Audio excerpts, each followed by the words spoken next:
ನಮಸ್ಕಾರ. CBS news ವಾರ್ತೆಗಳಿಗೆ ಸ್ವಾಗತ. ವಾರ್ತೆಗಳ ವಿವರ.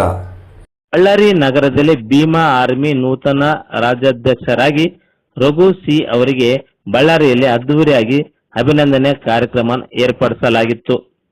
ಭೀಮಾ ಆರ್ಮಿ ಭಾರತ ಏಕತಾ ಮಿಷನ್ ನೂತನ ರಾಜ್ಯಾಧ್ಯಕ್ಷರಾಗಿ ನೇಮಕಗೊಂಡಿರುವ ರಘು ಸಿ ಅವರಿಗೆ ಬಳ್ಳಾರಿಯಲ್ಲಿ ಆತ್ಮೀಯವಾಗಿ ಅಭಿನಂದನೆ ಕಾರ್ಯಕ್ರಮ ಏರ್ಪಡಿಸಲಾಗಿತ್ತು.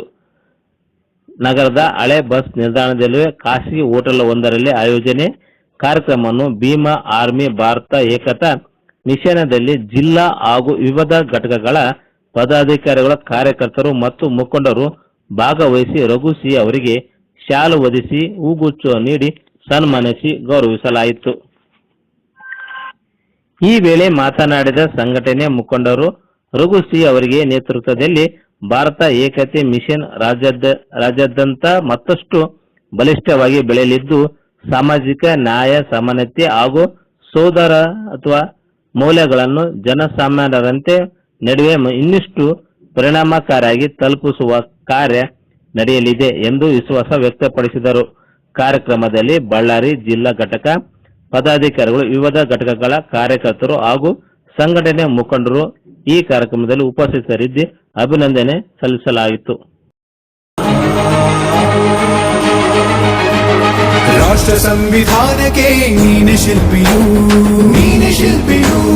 ದಾರಿದೀಪವು ನೀನೆ ಕಲಿಸಿಕೊಟ್ಟೆ ಸಮಾನತೆಯನು ಏಕತೆಯನು. ರಾಷ್ಟ್ರ ಸಂವಿಧಾನಕ್ಕೆ ನೀನೆ ಶಿಲ್ಪಿಯು ನೀನೆ ಕಲಿಸಿಕೊಟ್ಟೆ ಸಮಾನತೆಯನು. ನಿನ್ನ ಲೇಖನಿಯ ಬರಹ ದೇಶ ಖರ್ಚನೆ ಒಂದು ಮಾತು ಕೂಡ ಭೀಮ ಗರ್ಜನೆ. ನಾಯಕ ನೀನು ಭೀಮರ, ಮಹಾನಾಯಕ ನೀನು ಭೀಮರ, ನಾಯಕ ನೀನು ಭೀಮರ, ಮಹಾನಾಯಕ ನೀನು ಭೀಮರ. ನೊಂದ ಜನರಿಗೆ ನೀ ದೇವರೋ ಜಗ ಹೇಳಿದೆ ಜೈ ಭೀಮರ. ನಮಸ್ತೆ ಸರ್, ಎಲ್ರಿಗೂ ನಮಸ್ಕಾರ. ಮಾಧ್ಯಮ ಮಿತ್ರರಿಗೆ ಇವತ್ತು ಅಭಿನಂದನಾ ಕಾರ್ಯಕ್ರಮ. ನಮ್ಮ ಹೆಸರು ರಘು ಅಂತೇಳಿ, ಬಳ್ಳಾರಿಯಿಂದ. ನಮ್ಮನ್ನ ನೂತನವಾಗಿ 24ನೇ ತಾರೀಕು ಭೀಮ್ ಆರ್ಮಿ ಭಾರತ ಏಕತಾ ಮಿಷನ್ ಸಂಘಟನೆ, ಚಂದ್ರಶೇಖರ್ ಆಜಾದ್ ರಾವಣ್ ಅವರ ಸಂಸ್ಥಾಪಿತ ಭೀಮ್ ಆರ್ಮಿ ಸಂಘಟನೆಗೆ ಅಧಿಕೃತವಾಗಿ ರಾಷ್ಟ್ರೀಯ ಅಧ್ಯಕ್ಷರಾಗಿರ್ತಕ್ಕಂಥ ಮಾನ್ಯನೀಯ ವಿನಯ್ ರತನ್ ಸಿಂಗ್ ಜಿ ಅವರು ನಮ್ಮನ್ನ ನೂತನವಾಗಿ ರಾಜ್ಯಾಧ್ಯಕ್ಷರು ಅಂತೇಳಿ ಘೋಷಣೆ ಮಾಡಿದ್ದಾರೆ. ಆ ಒಂದು ಘೋಷಣೆಯ ನಂತರ ದೆಹಲಿಯಿಂದ ನಾವು ನಿನ್ನೆ ಊರಿಗೆ ಬಂದ್ವಿ.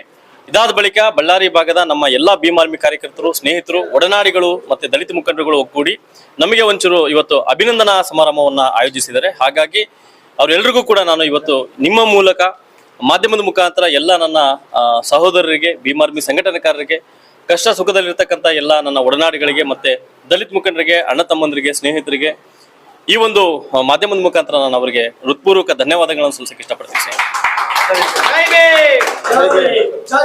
ರಾಜ್ಯಾಧ್ಯಕ್ಷರಾಗಿ ನೇಮಕ ಆಗಿದ್ದೀವಿ. ಸೊ ಇನ್ಮೇಲೆ ನಿಮ್ಮ ಸಂಘಟನೆ ಯಾವ ರೀತಿ ತಗೊಂಡು ಸರ್, ಈಗ ಭೀಮ್ ಆರ್ಮಿ ಸಂಘಟನೆ ಬಹುಮುಖ್ಯವಾಗಿ ನಾವು ಶೋಷಿತರ ಪರವಾಗಿ, ದಲಿತರ ಪರವಾಗಿ, ಅಲ್ಪಸಂಖ್ಯಾತರ ಪರವಾಗಿ, ಅಲೆಮಾರಿ ಬುಡಕಟ್ಟುಗಳ ಪರವಾಗಿ, ಮಹಿಳಾ ಹಕ್ಕೊತ್ತಾಯದ ಪರವಾಗಿ ಹಾಗೂ ಇತರೆ ಯಾವುದೇ ಒಂದು ಶೋಷಣೆಯ ವಿರುದ್ಧ, ಶೋಷಿತರ ವಿರುದ್ಧ ನಾವು ಧ್ವನಿಯಾಗಿ ಇಂದಿಗೂ ಕೂಡ ಮಾಡ್ಕೊಂಡು ಬಂದಿದ್ವಿ. ಮುಂದೆ ಕೂಡ ಅವ್ರ ಪರ ನಾವು ನಿಲ್ತೇವೆ. ನ್ಯಾಯಬದ್ಧವಾದ ಹಕ್ಕೊತ್ತಾಯಕ್ಕಾಗಿ ಇಡೀ ನಮ್ಮ ಜೀವನವನ್ನೇ ನಾವು ಭೀಮ್ ಆರ್ಮಿ ಸಂಘಟನೆಗಾಗಿ ಮುಡುಪಾಗಿಡ್ತೇವೆ ಅಂತಕ್ಕಂಥ ಮಾತನ್ನು ಈ ಸಂದರ್ಭದಲ್ಲಿ ಹೇಳಕ್ಕೆ ಇಷ್ಟಪಡ್ತೀನಿ. ಇದಕ್ಕೆ ನಿಮಗೆ ಮುಂದಿರ್ತಕ್ಕಂಥ ನೈಜ ಉದಾಹರಣೆ ಅಂತ ಹೇಳಿದ್ರೆ, ಮೊನ್ನೆ ಇತ್ತೀಚೆಗೆ ದೆಹಲಿಯಲ್ಲಿ ಸ್ಟಾರ್ಟ್ ಆಗಿರ್ತಕ್ಕಂಥ ಒಂದು ಸ್ಟೂಡೆಂಟ್ಸ್ ಪ್ರೊಟೆಸ್ಟ್ ಅಲ್ಲಿ ನಮ್ಮ ರಾಷ್ಟ್ರೀಯ ಅಧ್ಯಕ್ಷರಾಗಿರ್ತಕ್ಕಂಥ, ರಾಷ್ಟ್ರ ನಾಯಕರಾಗಿರ್ತಕ್ಕಂಥ ಚಂದ್ರಶೇಖರ್ ಆಜಾದ್ ಅವರು ಏನು ಅವರ ತಮ್ಮನಲ್ಲಿ ಸಂಪೂರ್ಣವಾಗಿ ತೊಡಗಿಸ್ಕೊಂಡ್ರು, ಆ ನಿಟ್ಟಿನಲ್ಲಿ ನಾವು ರಾಜ್ಯಾದ್ಯಂತ ಕೂಡ ತೊಡಗಿಸ್ಕೊಳ್ತಕ್ಕಂಥ ಎಲ್ಲ ಪ್ರಕ್ರಿಯೆಗಳಲ್ಲಿ ಪಾಲ್ಗೊಳ್ತೇವೆ ಅಂತಕ್ಕಂಥದ್ದನ್ನ ನಾನು ಇವತ್ತು ನಿಮ್ಗೆ ಮಾತು ಕೊಡ್ತೀನಿ.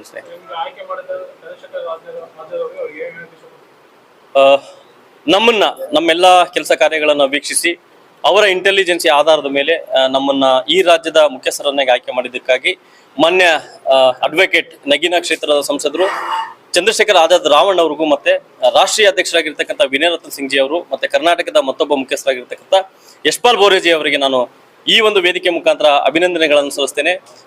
ಸಂವಿಧಾನಾತ್ಮಕ ಹಕ್ಕೊತ್ತಾಯದ ವಿಷಯಕ್ಕೆ ಬಂದಾಗ ಎಲ್ಲಾ ಹೋರಾಟಗಳಲ್ಲೂ ಕೂಡ ಭೀಮ್ ಆರ್ಮಿ ಇನ್ಮುಂದೆ ಮುಂಚೂಣಿಯಲ್ಲಿರ್ತದೆ.